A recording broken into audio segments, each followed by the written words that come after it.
Depuis quelques jours, j'avais annoncé l'ouverture d'une enquête sur les agissements du général Djebbar Menna suite à l'arrestation du rat de Londres en France et la confiscation de ses outils informatiques, notamment des smartphones et un laptop. Auparavant, déjà, c'est de là que l'affaire avait commencé, lorsque le rat de Londres a été corrigé par un citoyen algérien en France qui refusait son chantage, qui refusait de se soumettre à ses caprices. Eh bien, ce jour-là, ce citoyen algérien lui avait subtilisé son smartphone et ne trouvant pas à qui le donner, comme n'importe quel citoyen, eh bien, on s'adresse à un service de sécurité. Le seul service de sécurité auquel s'adresse un citoyen, c'est la police, et non pas les services secrets, parce que ces services sont censés être secrets et ne sont pas à la portée du citoyen. Le smartphone ayant atterri chez le patron de la police nationale algérienne, Farid Béchir, un bon fonctionnaire loyal et assumant ses responsabilités, le patron de la police remet tous ces documents compromettants contre Chengueliha, Djebbar et leur clique. Il remet tout ça au président. Le président lâche comme il, à son tour, il remet à Chengueliha. Donc, automatiquement, Farid Béchir est devenu la tête à abattre parce que il est allé rendre compte au président de ce qu'il y a comme complot et comme manigance contre sa personne, des manigances menées par le commandement militaire, une partie du commandement militaire, notamment Chengueliha, qui est à la tête de ce complot, et le pilote du complot qui n'est autre que le général Djebbar Menna. Résultat des courses, Béchir est limogé pour une sordide histoire d'un clandestin qui a réussi à déjouer la vigilance des policiers sur le tarmac de l'aéroport d'Oran. Et donc il est limogé. Et 3 mois, je crois, plus tard, donc limogé au mois de janvier, au mois d'avril, il est arrêté.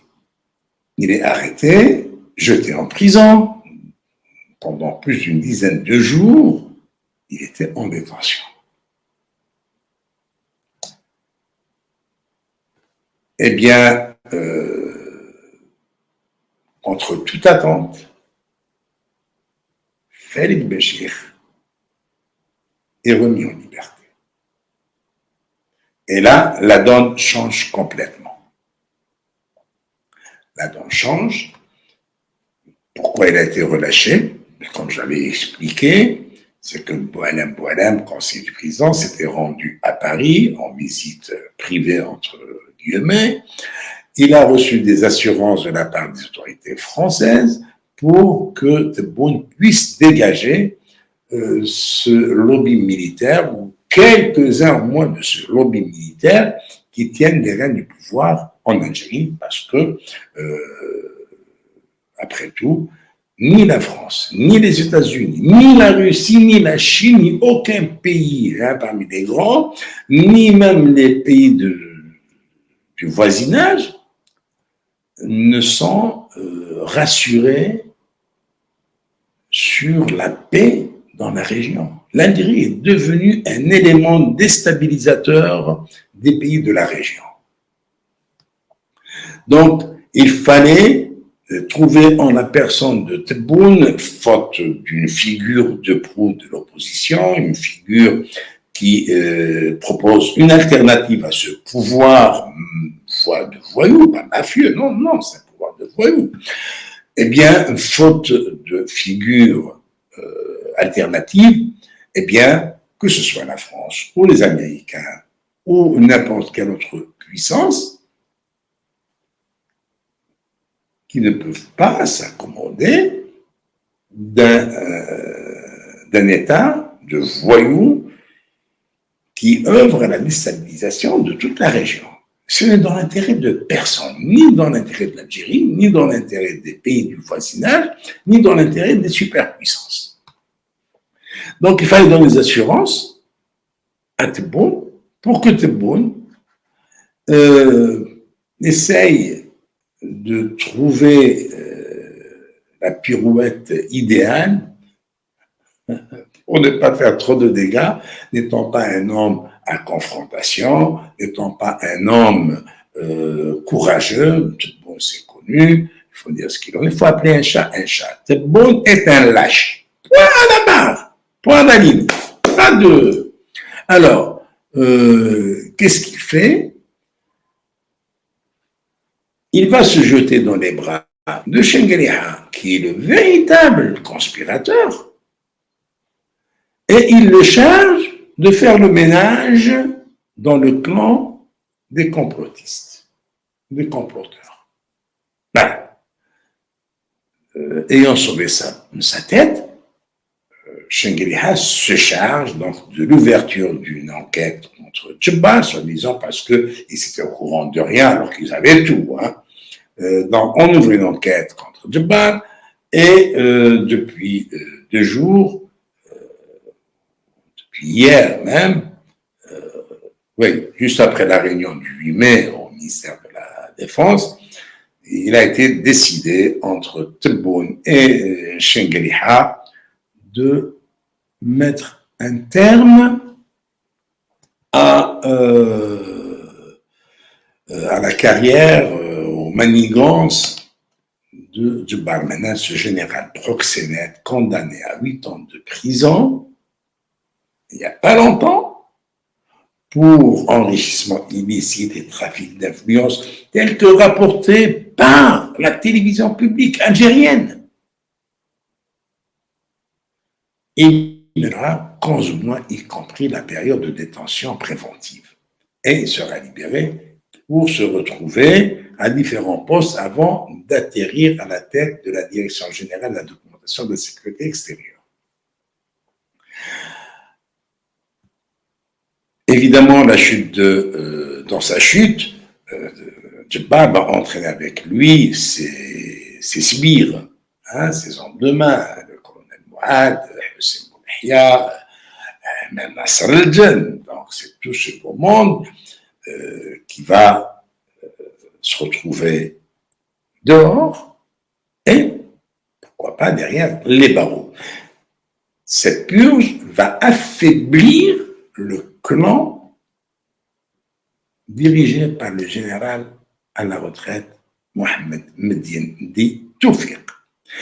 Le clan qui paraissait être le plus fort, étant donné que ce clan bénéficie de l'expérience du général Toufiq en matière de manigance et il a toujours, de toute façon, un réseau dense au sein de l'institution militaire et des institutions de l'État, de ce qui reste de l'État algérien. Et là, c'est un véritable coup dur essuyé par le clan de Toufiq. Restent les 2 autres clans, celui de Tebboune, qui n'avait comme force que la signature d'un décret présidentiel pour limoger qui il veut, notamment ses adversaires, à commencer par Chengueléha. Là, il préfère s'allier de nouveau à Chengueléha et l'avoir de son côté pour faire le ménage dans le camp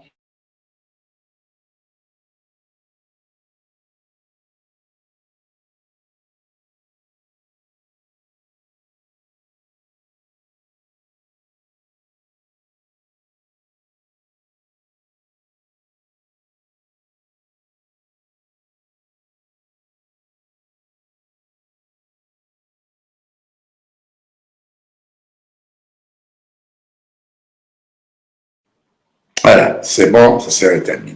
Donc, le troisième clan, c'est celui des chefs de région et des chefs de certains corps, certaines armes, notamment le commandant des forces terrestres, qui comptait s'allier à Tebboune, mais en comptant, parce que aussi n'ont pas de puissance, ils comptaient sur Shengeliha, sur Tebboune. Donc là, la donne a complètement changé. On a le clan de Tebboune, dans lequel on compte Boualam Boualam, un homme que le relais médiatique de Djebbar, le bien nommé Abdel Samar, présenté comme étant l'homme fort, l'homme qui disputait le pouvoir aux généraux, alors qu'il ne dit absolument rien, ce bonhomme. Maintenant, il reprend du poil et ils vont construire quand même un clan avec Khalid Béchir, dont le retour en force est annoncé. Évidemment, Shafik Mesbah va jouer un rôle, il conseiller de Tebboune. Shengeliha, à ce moment-là, il est obligé de s'allier à Tebboune et de jouer la carte Tebboune. Et faute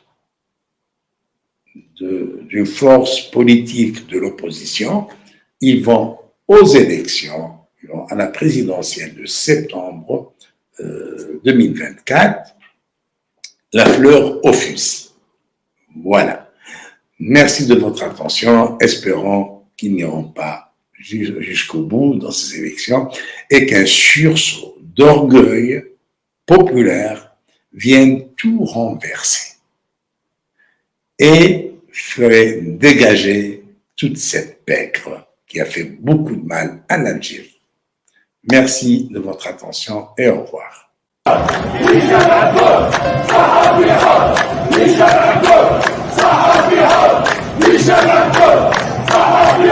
هشام عبود يا سيديرو دوما الارهاب يا لي جينيرو هشام عبود يا سيديرو دوما الارهاب يا